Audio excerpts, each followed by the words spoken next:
बिस्बो को सब्सक्राइब करें और इस बेल आइकन को दबाएं और घिसी पिटी खबरों को देखें मजेदार कहानियों में। कहते हैं लोग कि हमारा देश योगी, सन्यासी, पीर बाबा और ज्योतिषों से भरा हुआ है। वो हिमालय के पर्वत में सुनसान जगहों में तपस्या करते हैं, तो कोई शहर के भीड़ भाड़ के बीच पीपल के झाड़ के नीचे। इतने सामान्य है ये महाशय कि पूर्व प्रधानमंत्री इंदिरा गांधी, नरसिम्हा राव और चंद्रशेखर सभी अपने व्यक्तिगत ज्योतिषी से सलाह लेते थे। बॉलीवुड अभिनेता भी इससे दूर नहीं रह पाए। याद है विनोद खन्ना का रजनीश उर्फ ओशो के साथ, या फिर आज के शाहिद कपूर का राधा स्वामी सत्संग ब्यास के बाबा जी से लगा, जिस पर रैन बैक्सी भाइयों ने भी अपने 2 अरब डॉलर की संपत्ति गंवा दी। तो हैरानी की बात क्या है, या इसे जुर्म क्यों माना जाए, जब नेशनल स्टॉक एक्सचेंज NSE की प्रमुख चित्रा रामकृष्ण एक सिद्ध पुरुष से मोहित हूँ। मैं उनसे आध्यात्मिक, व्यक्तिगत और पेशे से संबंधित सलाह लेती हूँ कि उन्होंने 3 वर्ष तक उसे प्रॉक्सी से एक्सचेंज चलाने की परमिशन दी। ये सिद्ध पुरुष आर्थिक रूप से इतना जानकार निकला कि एक्सचेंज के दैनिक कारोबार को बढ़ाने में उसका काफी कुछ हाथ था। इतना कि आखिरकार NSE ने 143 साल पुराने बॉम्बे स्टॉक एक्सचेंज को साए में डाल दिया।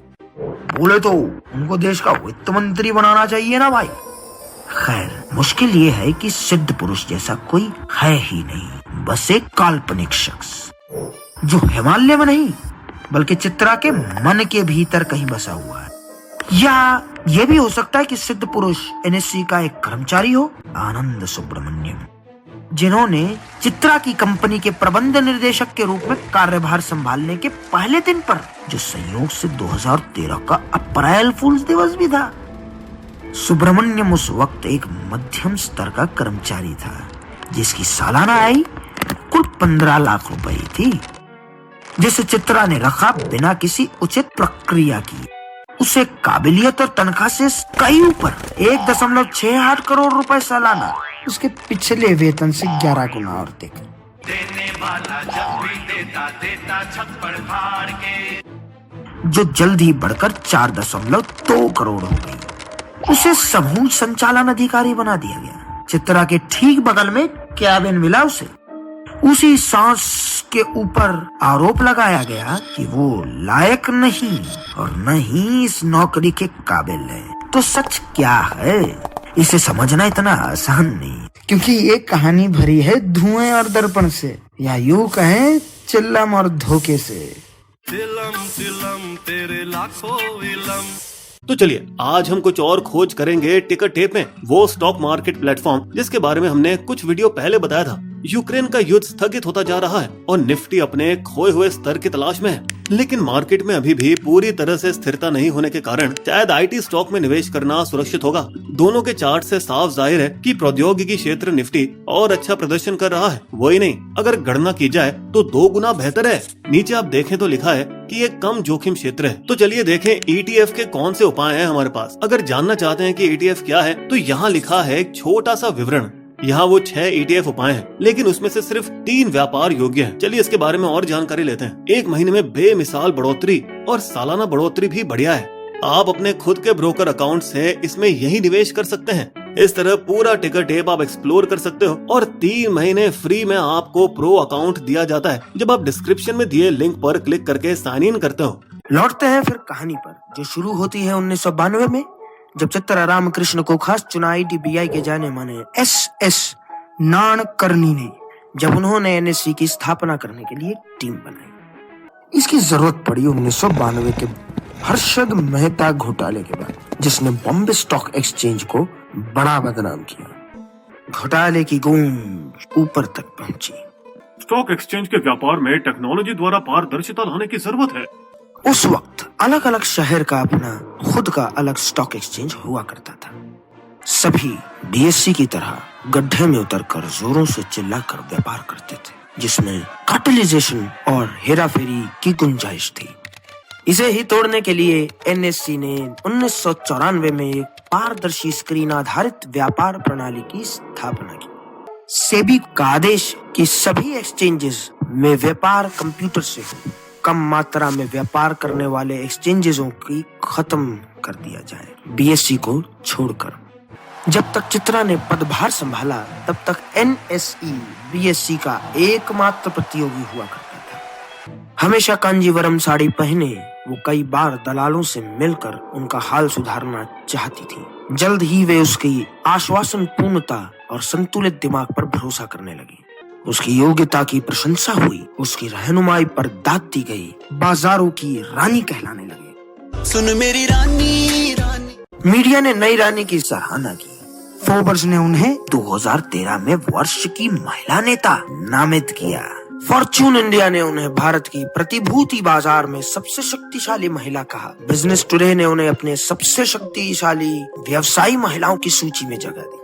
लेकिन एकांत पसंद करने वाली चित्रा कर्नाटक संगीत में मगन थी। अपने पति के साथ मुंबई के उपनगर चेंबूर में चमक धमक से कई दूर रहती थी। 2015 तक जब सब कुछ ठीक चल रहा था, केन फोंग ने सेबी को एक पत्र लिखा जिसमें नियामक को कोलोकेशन घोटाले के बारे में चेतावनी दी। एनएसई बड़े दलालों को अपने सर्वर कानूनी रूप से एक्सचेंजेस के प्रेशर में रखना, कोलोकेशन और अपने मुख्य सर्वर से जोड़ने की अनुमति देता था, एक अंतरराष्ट्रीय प्रैक्टिस के तहत। लेकिन एनएसई के पास एक बड़ा बैकअप सर्वर भी था जो अब काम आया जब उच्च ट्रेडिंग वॉल्यूम से मुख्य सर्वर धीमा पड़ गया। घोटाला तब हुआ जब कुछ दलालों ने सिर्फ तेज बैकअप सर्वरों पर पकड़ बनाई, जिससे उन्हें व्यापार के लिए मिली सेकेंड लंबी शुरुआत मिल सके। और मिली सेकेंड उच्च वित्तीय व्यापार में भाग्य बदल दे सकता है। जैसे यूएस $100 बिल के चेहरा बेंजामिन फ्रैंकलिन ने एक बार कहा भी था, टाइम इज मनी। लेकिन एसबीआई ने कुछ नहीं किया जब तक अगले साल केन फोंग ने दूसरा पत्र नहीं भेजा जिसमें सुब्रमण्यम की नियुक्ति पर सवाल उठाए गए और मामले की जांच की गई। एसबीआई ने कैमरे में मनोचिकित्सकों की एक टीम के देखरेख में प्रसिद्ध एजीबी पार्टनर्स की कानूनी टीम को चित्रा से पूछताछ करवाया। जब उन्होंने बताया कैसे वो 20 साल पहले गंगा नदी के तट पर योगी से मिली, लेकिन अब तक उसका नाम नहीं जानती थी, और ऐसा व्यवहार जताया कि वह उसका नाम जानना चाहती भी न। आध्यात्मिक शक्तियों को भौतिक निर्देशांक की आवश्यकता नहीं होती। एजीबी रिपोर्ट के मुताबिक आनंद सुब्रमण्यम ही हिमालयी योगी थे जिसने चित्रा को इतने सारे ईमेल भेजे। लेकिन वो ये नहीं तय कर पाए कि चित्रा को सुब्रमण्यम ने धोखा दिया या उसे कोई मानसिक बीमारी थी।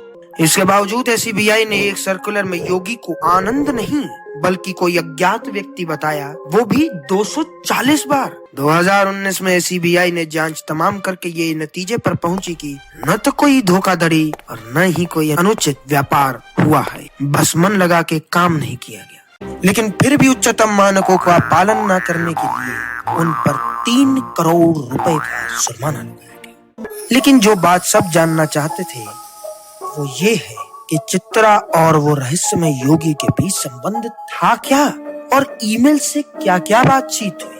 कुछ एनएसई की गोपनीय और आंतरिक कार्य प्रणाली शामिल थी, कुछ स्वभाव से व्यक्तिगत थे। आज तुम बड़ी अच्छी लग रही हो और खूबसूरत लगने के लिए अपने बालों को यूं बांधो। धन्यवाद मेरे शिरोमणि। क्या मैंने जो तमिल भक्ति गीत सुझाया थे वो सुने?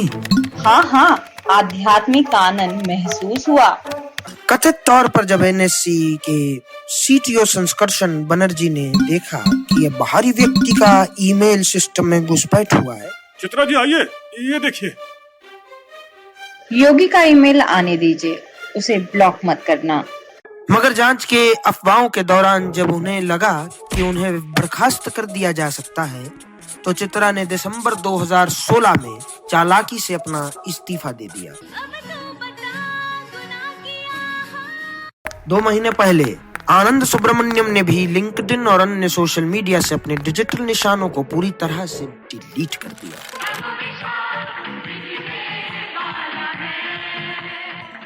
मामला 4 साल 2013 से 2017 तक सोता हुआ रहा, जब तक दिल्ली की उच्च न्यायालय अगस्त 2017 में पत्रकार शांतनु गुहा रे के जनहित याचिका पर आधारित सीबीआई को जगाया गया। आयकर और सीबीआई की टीमें कूद पड़ी।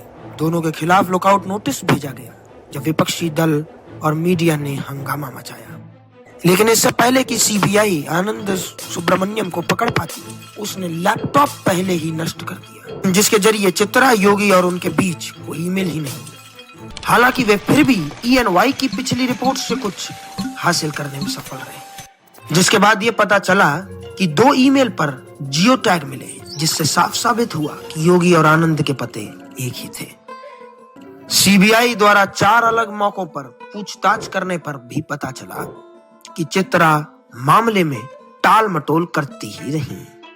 योगी, उन्होंने मुझे आनंद का वेतन पैकेज बढ़ाने के लिए कहा। अदालत ने भी उसकी कहानी नहीं मानी, बल्कि यह माना कि ये एक बनी बनाई कहानी थी। संभव है कि उन्होंने कोलोकेशन मामले में से ध्यान भटकाने के लिए एक व्यक्तित्व बनाया हो। विदेशी निवेशकों के जनवरी में गैर सूचीबद्ध NSE स्टॉक को कौड़े के दाम बेचा गया, 2000 रुपए प्रति शेयर से नीचे, जब कुछ महीने पहले ये 3000 से अधिक पर चल रहा था। SEBI डैमेज कंट्रोल पर उतरे। एक व्यक्ति के कारण किसी संस्था की प्रतिष्ठा को नुकसान नहीं हो सकता, पर जो कभी NSE का गहना मानी जाती थी, वह अब सलाखों के पीछे है, एक आम अपराधी की तरह। You will also find these sources listed in the video description section.